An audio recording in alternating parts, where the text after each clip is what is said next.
चलिए आज हम बात करेंगे कपलिंग की। शाफ्ट कपलिंग की अगर मैं बात करूं तो shaft coupling is a mechanical component. क्या है? मैकेनिकल कंपोनेंट है जो दो शाफ्टों को आपस में जॉइन करेगा, है ना। देखिए, ड्रिवन शाफ्ट और ड्राइवर शाफ्ट को ये आपस में कनेक्ट करेगा। ड्रिवन शाफ्ट कौन सी है? जहां से पावर मिल रही है ना। और ड्राइव शाफ्ट कौन सी है? जिसे हमें ड्राइव करना है ना। फॉर एग्जाम्पल ये इंजन की शाफ्ट है, इंजन से आ रही है, तो ये ड्रिवन शाफ्ट हो गई है ना। अब हमें किसी दूसरी शाफ्ट को इससे ड्राइव देनी है। फॉर एग्जांपल मान लेते हैं प्रोपेलर शाफ्ट को हमें इसे ड्राइव देनी है, तो है ना, इसमें और भी बीच में कंपोनेंट होंगे। अब समझने के लिए हम ये समझते हैं कि इस शाफ्ट से पावर आ रही है और इस शाफ्ट को जा रही है। तो अगर हमें इन दोनों शाफ्ट्स को ज्वाइन करना है आपस में, तो हम यहाँ एक कपलिंग यूज कर सकते हैं। ठीक, उसको क्या बोल रहा हूँ मैं? Shaft coupling. ये क्या है? Shaft coupling. देखिए, इनके टाइप्स के बारे में आज पढ़ेंगे हम। What is the function of coupling? Types पढ़ने से पहले अब अगर हम फंक्शंस की बात करें तो देखिए, कनेक्ट टू शाफ्ट टुगेदर, दो शाफ्टों को कनेक्ट कर रहा है टुगेदर, है ना। एक साथ हमने क्या किया? दो शाफ्टों को कनेक्ट कर दिया। Transmit the power from drive side to driven side, है ना। अब ये क्या कह रहा है कि हम दो शाफ्टों को कनेक्ट कर देते हैं और फिर क्या शाफ्ट कैसे बिहेव करेगी। फॉर एग्जांपल यहाँ मैंने कपलिंग लगा रखी है, तो ये भी रोटेट होगी, है ना, और ये भी रोटेट होगी। तो शाफ्ट कैसे बिहेव कर रही है? एक सिंगल पीस की तरह, एक सिंगल शाफ्ट की तरह बिहेव कर रही है। ठीक है, तो कपलिंग का काम क्या है? अगर दो शाफ्ट आपस में कनेक्ट कर देते हैं हम, तो ये भी घूमेगी तो ये भी रोटेट होगी, है ना। ये भी दोनों साथ साथ रोटेट होंगी, तो ये एक ही सिंगल सॉलिड पीस की तरह काम करेंगे, राइट। अब देखिए, क्लासिफिकेशन ऑफ कपलिंग की अगर मैं बात करूं तो इसमें बेसिकली रिजिड कपलिंग और नॉन रिजिड कपलिंग आती है ना, या फ्लेक्सिबल कपलिंग भी इन्हें बोलते हैं।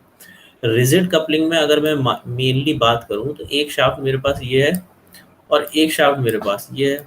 ठीक, तो इन दोनों के एक्सिस एक दूसरे से कोइंसाइड होने चाहिए, है ना। ये अगर मैं एक्सिस की बात करूं तो ये दोनों के एक्सिस एक दूसरे से कोइंसाइड होने चाहिए। अगर दोनों शाफ्ट इस पोजीशन में है तो यहाँ आप रिजिड कपलिंग लगा सकते हैं, है ना। यहाँ आप रिजिड कपलिंग लगा सकते हैं। और अब ये शाफ्ट रोटेट होगी तो ये भी शाफ्ट रोटेट होगी, है ना। दोनों एक सिंगल शाफ्ट की तरह बिहेव करेंगे। ठीक, तो यहाँ हम क्या प्रयोग करेंगे? Rigid coupling. अगर कहीं कुछ एक शाफ्ट ये यहाँ पर है, इसका एक्सिस यहाँ है ना, मान लेते हैं, और एक शाफ्ट मेरी इससे 20 mm ऑफसेट है या 50 mm ऑफसेट है। जितनी भी वो ऑफसेट होगी वो प्रॉब्लम में बताएगा। ठीक है, ये एक शाफ्ट मान लेते हैं, इन दोनों एक्सिस के बीच में कितना गैप है? 20 mm, है ना। ये दोनों एक्सिस अगर मैं इसे आगे एक्सटेंड करूं, इसका एक्सिस यहाँ है, इन दोनों के एक्सिस के बीच में 20 mm का डिफरेंस है। तो इन दोनों शाफ्टों को यूज करने के लिए, कपल करने के लिए, कपलिंग लगाने के लिए हम क्या करेंगे? नॉन रिजिड टाइप कपलिंग का प्रयोग करेंगे या फ्लेक्सिबल कपलिंग का प्रयोग करेंगे। ठीक, अगर मैं मोटे तौर पर बात करूं तो रिजिड कपलिंग में ये दोनों शाफ्ट रिजिडली ज्वाइन हो जाएंगे एक दूसरे से। यानी कि यहाँ पर इस कपलिंग पर यहाँ पर कुछ भी एंगुलर मूवमेंट नहीं होगा, जीरो एंगुलर मूवमेंट होगा, है ना। अगर मैं बात करूं यहाँ फ्लेक्सिबल कपलिंग की, तो फ्लेक्सिबल कपलिंग में 1-2 डिग्री, 2 से 3 डिग्री कुछ एंगुलर मूवमेंट भी होगा, है ना। शाफ्ट के बीच में एक शाफ्ट ऊपर नीचे हो सकती है, ये फ्लेक्सिबिलिटी होगी इस जॉइंट। ठीक है, रिजिड कपलिंग में रिजिडली ज्वाइन हो जाएंगे दोनों शाफ्ट, यहाँ फ्लेक्सिबिलिटी नहीं होगी, है ना। अगर मैं फ्लेक्सिबल कपलिंग की, नॉन रिजिड कपलिंग की बात करूं तो यहाँ पर हल्का सा मूवमेंट आ सकता है, यहाँ फ्लेक्सिबिलिटी होगी, राइट। तो इनको हम वन बाय वन पढ़ेंगे। तो पहला रिजिड कपलिंग का जो पार्ट है वो पढ़ेंगे हम, फ्लैंज कपलिंग, है ना। Second muff coupling, third is friction grip या compression coupling. Non rigid coupling में जो हम पढ़ेंगे वो pin type, flexible coupling, compression coupling and Oldham's coupling, right. चलिए, तो अब वन बाय वन देखते हैं। सबसे पहले हम फ्लैंज कपलिंग की बात करेंगे। ठीक, ये फ्लैंज कपलिंग का एक एक्चुअल फिगर है। तो इसके अंदर यहाँ पे ये कुछ जब हम असेंबल कर देंगे तो ये कुछ ऐसी दिखाई देगी, है ना। यहाँ से एक शाफ्ट आ रही है और एक शाफ्ट यहाँ से निकल रही है। तो देखिए अभी इसको समझते हैं लाइन डायग्राम से। ये एक्चुअल फिगर है, ये एक शाफ्ट है ना, और एक ये शाफ्ट है। इन दोनों को हमने क्या किया है, ये देखो, ये एक की डली हुई है यहाँ पे और एक की यहाँ पे डाली हुई है हमने, ये जो व्हाइट कलर से दर्शाई है ना। दो की डालकर इन दोनों शाफ्टों को हमने ज्वाइन कर दिया है और इस हाउसिंग से और इस हाउसिंग से नट बोल्ट की सहायता से हमने इसे असेंबल कर दिया है ना। चलिए इसके लाइन डायग्राम में हम स्पष्टीकरण करते हैं इसका। अब देखिए ये रिजिड अनप्रोटेक्टिव टाइप फ्लैंज कपलिंग की बात कर रहे हैं, है ना। इसमें भी दो तरीके की आती हैं, अनप्रोटेक्टेड टाइप और प्रोटेक्टेड टाइप। ये देखिए ये प्रोटेक्टेड टाइप फ्लैंज कपलिंग, ठीक है। हम अनप्रोटेक्टेड टाइप की पहले बात करेंगे, ठीक। तो यहाँ जब हम बनाएंगे, जैसे कि हमने और असेंबलीज में किया था, गिब क्वार्टर में किया था, वैसे ही हम करेंगे। सेंटर लाइन से लेके बाहर की तरफ, आउटर तरफ हम डिजाइन करेंगे, ठीक है, बनाना शुरू करेंगे। ना कि अंदर से बाहर से अंदर की ओर नहीं बनाएंगे, अंदर से बाहर की ओर बनाएंगे, ठीक है। तो सेम हमें इसमें वही करना पड़ेगा जो और असेंबलियों में हमने किया है। हम सबसे पहले सेंटर लाइन ले लेंगे, है ना। मैं यहाँ डिजिटली ड्रॉ नहीं कर पा रहा हूँ, आप ड्रॉ करेंगे ठीक से प्रॉपर। ये मैंने एक सेंटर लाइन ले ली, ये एक आप एक और सेंटर लाइन ले लीजिए, ठीक। अब इसके सेंटर में आपको ये की डालनी है, सिंपली आप यहाँ की डाल लीजिए, है ना। पहले आप लाइट पेंसिल से पूरी की बना लीजिए, बाद में आप उसे रब कर सकते हैं। अब ये सेंटर लाइन से इस सेंटर लाइन से इस शाफ्ट का डाया, जो भी शाफ्ट का डाया हो वो प्रॉब्लम में देगा। इस पर्टिकुलर प्रॉब्लम में शाफ्ट का डाया 540 है ना, वो न्यूमेरिकल में आपको बताएगा शाफ्ट का डाया कितना है। तो ये इस सेंटर पॉइंट से आप 20 ऊपर चले जाएंगे और 20 नीचे आ जाएंगे, है ना। ये आपकी शाफ्ट बन जाएगी, ठीक। अच्छा, इस शाफ्ट की अगर मैं लेंथ की बात करूं कि यहाँ से लेके यहाँ तक ये लेंथ कितनी है, तो आपको समझना चाहिए, ये हमने पढ़ा था। देखिए कि अगर शाफ्ट के पीछे कुछ ऐसा सिंबल बना हुआ है और यहाँ हैचिंग हो रही है, तो इसका मतलब क्या है कि ये शाफ्ट आगे भी कंटिन्यूटी में है। तो ये शाफ्ट आप यहाँ तक बना सकते हैं, इससे थोड़ा आगे यहाँ तक बना सकते हैं, है ना, यहाँ तक बना सकते हैं। क्योंकि इस सिंबल का क्या मतलब है कि ये शाफ्ट आगे भी कंटिन्यूटी में है, ठीक। ऐसे ही मैंने यहाँ पर भी इस शाफ्ट में भी यही सिंबल दे रखा है। इसका मतलब क्या है, ये शाफ्ट आगे भी है और एक्सटेंड है ना। तो ये वो दर्शाने की कोशिश कर रहा है। तो ये आपकी की बन जाएगी, ये शाफ्ट बन जाएगी। सेम आपको वही प्रोसेस करना है। अब आप इधर ये वाली की डालेंगे, है ना। देखिए इसका तो टॉप व्यू दिख रहा था की का, अब इसके साइड व्यू की अगर मैं बात करूंगा तो की का आधा पोर्शन इनसाइड बनेगा, अंदर बनेगा, है ना, ये अंदर बनेगा। और की का आधा पोर्शन आउटसाइड बनेगा, बाहर बनेगा, है ना। कुछ ऐसे बनेगी साइड व्यू में। टॉप व्यू में आपको पूरी की दिख रही थी, वह साइड व्यू में आधी अंदर आधी बाहर दिखेगी। तो यहाँ ये आपकी आसानी से डाल देंगे, ठीक। अब यहाँ पे भी आप ये शाफ्ट बना लेंगे। आपको असेंबली आती है, आप और भी असेंबली कर चुके हैं, तो इसे आप आसानी से बना सकते हैं, है ना। फिर जो भी डायमेंशन आपको दे रखी है वो आप इस हाउसिंग को यहाँ बना लेंगे, ये हाउसिंग यहाँ आ जाएगी, है ना। जैसी और असेंबली हमने की है ऐसे ही सेम आप नीचे भी ड्रॉ कर लेंगे, ठीक है। अच्छा, हमें फ्रंट व्यू में सेक्शनिंग कैसे करनी है। फ्रंट व्यू में जो भी प्रॉब्लम में सेक्शनिंग दे रखी है आपको वही करनी है, ठीक। फॉर एग्जाम्पल इसमें इसने हाफ सेक्शनिंग दे रखी है ना, half in section. Half in section का मतलब क्या हो गया, 1/4 इसने काट के निकाला हुआ है। तो देखिए इसने ऊपर केवल हैचिंग करी हुई है, इस पोर्शन पे यहाँ पे हैचिंग नहीं की है। क्यों? क्योंकि इसने 1/4 हाफ इन सेक्शनिंग करी है, 1/4 काट के निकाल दिया है।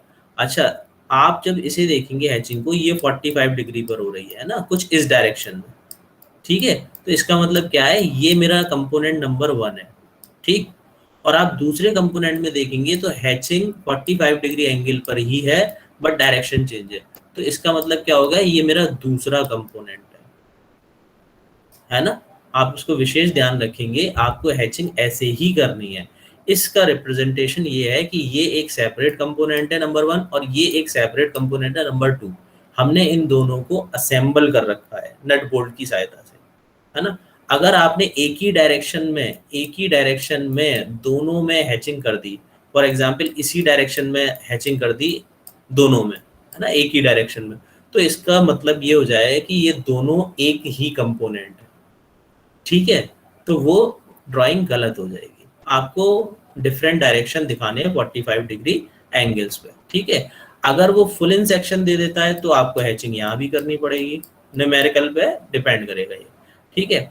यहाँ आपको हेक्सागन नट बोल्ट बनाने हैं, वही डी/2 लेकर आपको ये वैल्यू डी हो जाएगी, ये डी/2 हो जाएगी, ये डी/2 हो जाएगी, है ना। सारा डाटा आपके पास है, आपने काम किया हुआ है इस पे, तो यहाँ आपके हेक्सागन नट बोल्ट बन जाएंगे, है ना, ये साइड व्यू में।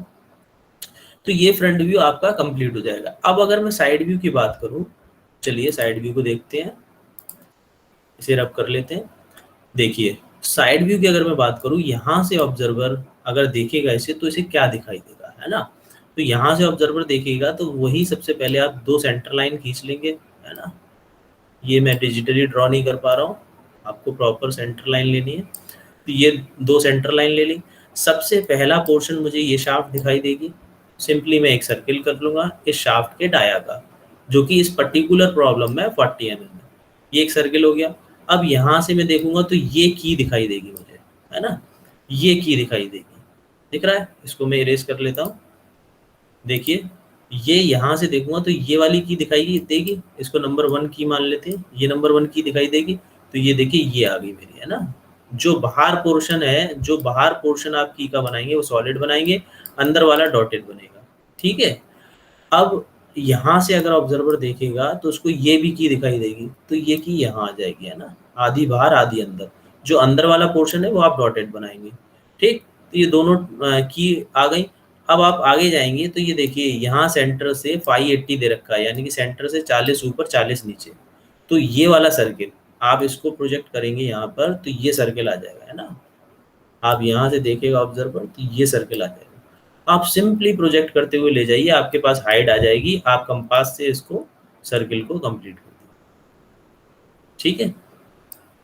अब आप आगे चलेंगे तो आपको ये एक बाहर वाला सर्किल दिखाई देगा, है ना। आप इसको ड्रॉ कर देंगे इजिली, ठीक है। ये बाहर वाला सर्किल आ गया। अब हम बात करेंगे इस डॉटेड सर्किल की। देखिए ये सर्किल यहाँ पे कोई सर्किल नहीं है, बट ये क्या है, पिच सर्किल है ना, इमेजिनरी सर्किल है। इन दोनों के बीच का इस अंदर वाले, इसे मैं इरेज कर लेता हूँ, इस अंदर वाले सर्किल, इस वाले सर्किल और इस वाले सर्किल के बीच का सेंटर है ये, है ना। अगर आप यहाँ से प्रोजेक्ट करेंगे तो ये वाली लाइन है ये, ठीक। तो ये इमेजिनरी सर्किल है, सेंटर सर्किल है। क्यों हमने ये लिया हुआ है इमेजिनरी सर्किल, क्योंकि हमें यहाँ हेक्सागन नट बोल्ट कसने हैं, राइट। तो हमें एक इमेजिनरी सर्किल लेना पड़ेगा। तो ये मैंने डॉटेड लाइन से एक इमेजिनरी सर्किल ले ली, ठीक है। ये सेंटर सर्किल है तो वही सेंटर वाली लाइन से बनेगा, ठीक। अब यहाँ आप एक हेक्सागोनल ड्रॉ कर देंगे सिंपली, जो भी डायामीटर प्रॉब्लम में दे रखा होगा। हेक्सागोनल इस केस में 4 है आपके पास, है ना, क्योंकि 4 हेक्सागोनल नट बोल्ट हमने इसमें फिट किए हैं। तो अदर प्रॉब्लम में 6 हो सकते हैं, 8 हो सकते हैं, है ना, 12 हो सकते हैं। तो इवन में आपको ये हेक्सागन नट बोल्ट मिलेंगे, ठीक है। तो ये आपकी ड्राइंग साइड व्यू भी कंप्लीट हो जाएगा। अगर आप यहाँ से देखेंगे, अगर हम हैचिंग की बात करें तो आप यहाँ से देखेंगे तो ये शाफ्ट आपको कटी हुई दिखाई दे रही है, यहीं तो आपको कटा हुआ मटेरियल दिखाई देगा। तो केवल ये अंदर वाला सर्किल ये हैचिंग होगा, है ना, बाकी कोई भी पोर्शन आपको कटा हुआ नहीं दिखाई दे रहा। तो साइड व्यू में केवल ये अंदर वाला सर्किल हैचिंग होगा। अगर मैं फ्रंट व्यू से देखूंगा हाफ इन सेक्शन में तो ये हैचिंग होगा, क्योंकि मुझे ये कटा हुआ पोर्शन दिखाई दे रहा है ना। डिफरेंट डिफरेंट एंगल्स पे सेक्शन का हो रहा है, क्योंकि ये 2 कंपोनेंट डिफरेंट सेक्शन पे हम एंगल बना के हैचिंग कर रहे हैं, क्योंकि ये 2 कंपोनेंट है, ठीक है। अगर ये फुल इन सेक्शन होता, है ना, हाफ इन सेक्शन है, ये 1/4 काटा है, फुल इन सेक्शन होता तो हम 1/2 काट के निकालते, तो फिर ये भी हैचिंग होता, है ना। तो जो भी प्रॉब्लम में आपको दे रखा है उसी हिसाब से हैचिंग करेंगे और प्रॉब्लम सॉल्व करेंगे, ठीक है। चलिए, तो आगे फर्दर पढ़ने से पहले हम इसके डाउट्स ले लेते हैं, है ना। इसमें आपको कोई भी कैसा भी डाउट है तो आप वन बाय वन पूछ सकते हैं। आप प्लीज लेट मत आइए।